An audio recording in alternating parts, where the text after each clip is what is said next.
yung mga pinupost ko po na Bible, salita ng Diyos, may mga pumapalag po, pero normal lang po yun. Eh, sabi nila, bakit ako nagpo-post ng ganyan? Anong mapapala ko? Baka scammer ako. Ay, paliwanag ko po. Yung pagpo-post ko po ng salita ng Diyos ay uri ng pagsamba. Pagsamba ko sa Diyos sa pininiwalaan ko. Ang pagsamba po sa Diyos, araw-araw, sa lahat ng oras. Kahit nasa work ka, pwede kang sumamba sa Diyos. Ay, akala po nila, isa lang ang Diyos. Magkaiba lang ang paniniwala nila sa pagbabasa ng Bible. Hindi po. Yung iba nga, Diyos daga. Yung iba naman, sa ibang bansa naman, may napanood ako na ang Diyos nila larawan ng mga baka. Yung iba naman, ang Diyos nila Buddha. Kaya iba-iba po yung Diyos.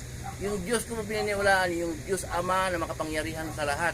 Sinugo niya ang ating Panginoong Hesus na anak niya upang tubusin ang ating mga kasalanan.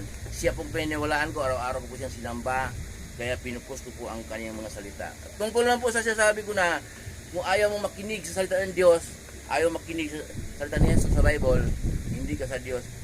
Ang nagsabi po si Jesus sa John 8:47, ang sabi natin Panginoong Hesus, ang mula sa Diyos ay nakikinig sa salita ng Diyos. Yan po.